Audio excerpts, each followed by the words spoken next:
let's dive on into new Runeterra cards for the day. We got Taliyah here, 5 mana champion. That's a 2/4. Play, summon an exact copy of an allied landmark. So there's landmarks matter champion. You've summoned 5+ landmarks. She levels up. So notably does not have to see you play landmarks. That would be very, very difficult. Levels quick-ish. I don't even know if that's quick-ish. So like she plays, she copies one. I guess Shrumia has a lot of those kind of countdown landmarks that'll make it quicker to level her up. They're ones that don't occupy your board. So like the landmarks we saw in set 3 probably wouldn't work super well with this, but a lot of the cheaper Shrumia ones work well. Leveled mode. Summon an exact copy of an allied landmark. Gets a little bit bigger. Deal 2 damage to my blocker. If it's dead or gone, deal 2 damage to enemy nexus instead. If you have a landmark, do this 2 more times. Wow, that seems like a really strong effect, huh?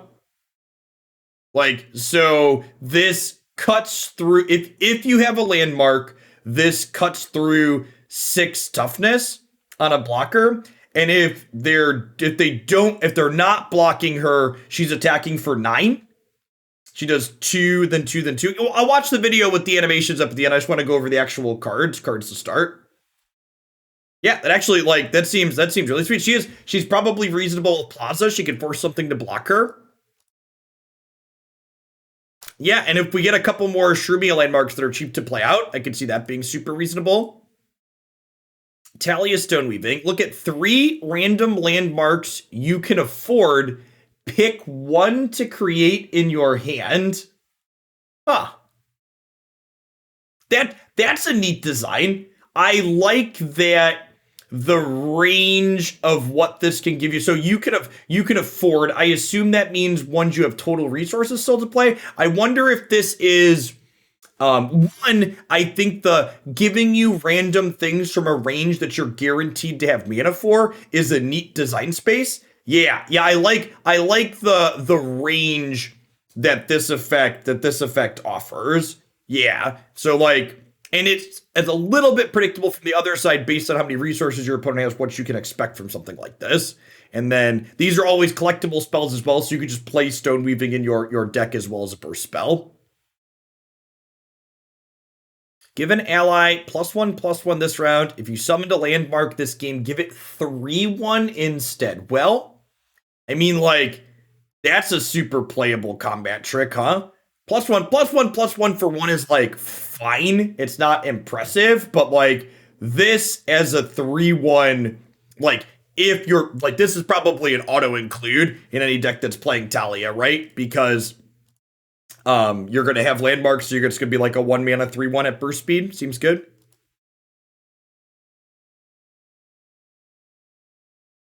Wow, I love this. So this is another cheap predictor. Predict, for people that didn't catch the spoilers from yesterday. Predict is a new keyword that says look at 3 cards out of your deck, pick 1 to put on top. So it's like a pseudo scry draw smoothing type effect. And this is predict, and then you get this added bonus if you're picking a landmark. So this might see play. We saw some predict payoffs yesterday. This might see play even outside of a landmark deck, but like a 2/4 elusive for 3 is like really far above rate.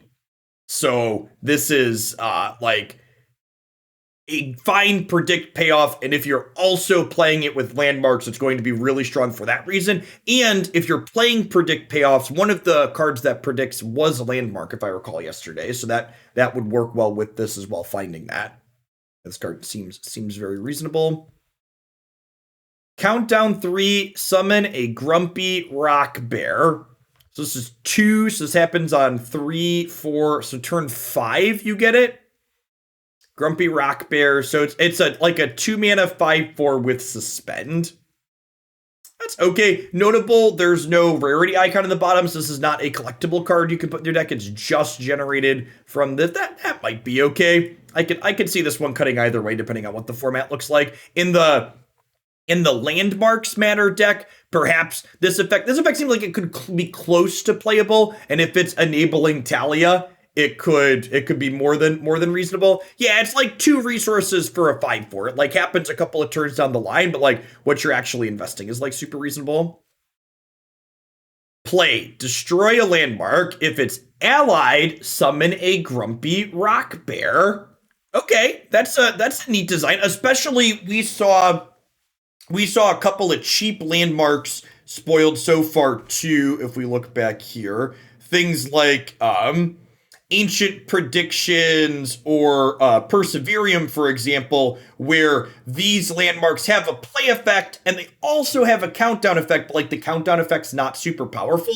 So like you probably want to play these in a Talia deck to enable her, but then being able to turn them into a Grumpy Rock Bear if that's better than whatever their countdown effect in seems reasonable. And this is notable, this is main deck landmark removal, right? So like if you have a landmarks matters thing, you can use it on yours, but you can also use it to interact with your opponent too in a pinch. This is a card that like lets you play landmark interaction, but you're not all in on it if they don't have landmarks. It's not just a bad card. Saltspire. Look at Twitch chat. They gave you a card. Countdown to summon a Grumpy Rock Bear. Then, if you summon 4+ landmarks this game, grant the strongest ally +2/+2. That's neat. Again, like this could be something fine for the landmarks matters deck that you're gonna build up around it. The effect is, I guess it's a little bit faster than this. I feel like depending on how many landmarks you're putting into your deck, this at a glance looks worse than the hibernating rock bear one, but at the same time it's a little bit faster too.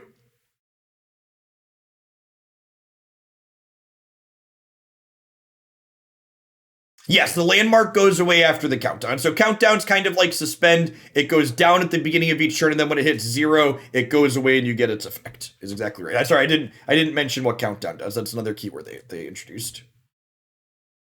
When I'm summoned, summon a Roiling Sands. What is Roiling Sands? Did we see that one yet? Roiling Sands. All right, there's this one summons 2 Roiling Sands, and here's Roiling Sands. An enemy is summoned, destroy me, and grant it vulnerable. Summon 2 Roiling Sands, draw a card. Huh.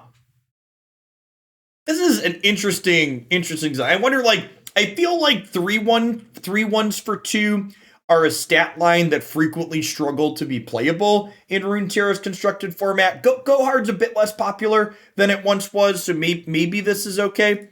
This is kind of an interest. This is a take that's very similar to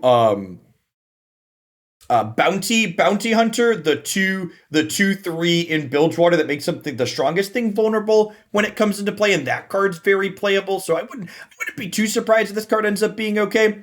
This making 2 things vulnerable and drawing a card is neat too. The interesting dynamic about this Roiling Sands is that it lets your opponent dictate who's getting vulnerable. Yeah, this effect synergizes with Rectin, who gets bigger when things challenge, and this card notably summons 2 Roiling Sands. That's 2/5 of her level up, right? Like that, and like, there's a downside of like these things taking up bench spaces, but at the same time, what is your opponent going to do? Stop playing units? Like these won't take up bench spaces for long. So like I would assume that Unraveled Earth, and honestly probably Rockhopper too, will be auto includes in anything that she's playing in. Those seem like really good, clean enablers. Ancient Hourglass. Obliterate an ally and summon a stasis statue in its place. Summon an exact copy of the obliterated unit I replaced. Oh, cute.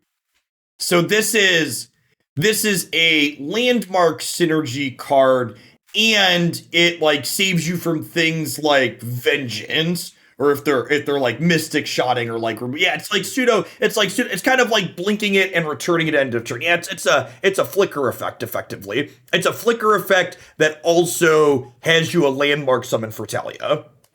Sure, this seems very playable at 2 mana. It feels like a good piece of utility. Well, these are Taliyah's skills. Destroy a landmark if it's an ally. Yeah, okay, so these are just skills. Got it. So those aren't actual cards. Okay, sweet. Yeah, I mean this champion seems neat. And like, honestly, seeing designs like this make me more excited for the future of Runeterra, because stuff like this is how you end up with a varied and interesting format, right? Because they're not just power creeping their new sets and regions, right? Like, this region and these champions and these cards, they're just occupying different design space. To 5 mana 2/4 is weak body. This, you're not playing this as a 5 mana 2/4 though. Like, this card, if you're building your deck around her, she's gonna be a 5 mana 3/5, and she's not even really a 5 mana 3/5 because she attacks for 9 in a lot of instances. Like, yeah, like I would expect that you're getting a 5 mana 3/5 most of the time, and really this is a 5 mana 5/5 at a minimum, and in a lot of instances it's a 5 mana 9/5. It's a 5 mana 9/5 that doesn't take damage from the things blocking her if they're under a certain size. You can't block her profitably.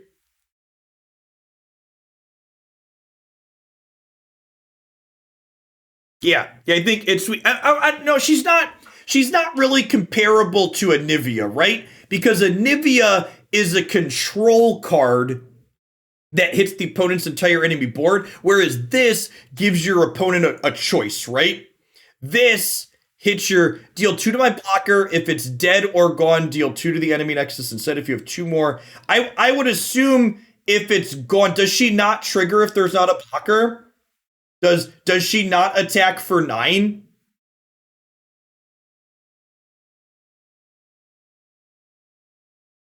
I think this reads to me like it triggers if she's unblocked. This reads to me like it triggers if she's unblocked. Let's watch the level up animation together, shall we? Grab that off of Twitter. It does trigger shell block. Okay, yeah, that doesn't surprise me. It reads that way. It's in the video. Sure, let's do it.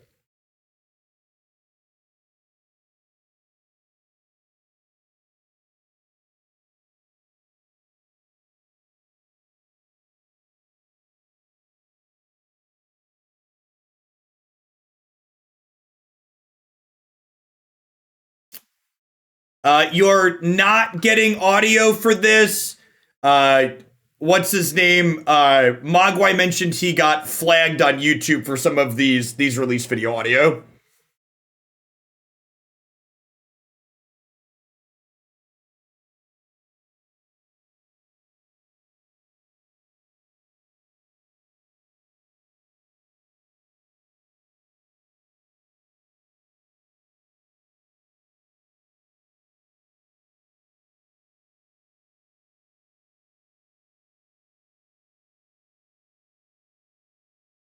Their level up animations are like, I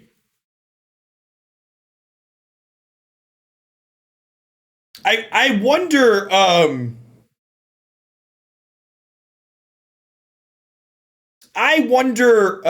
you can hourglass things that are inside of combat.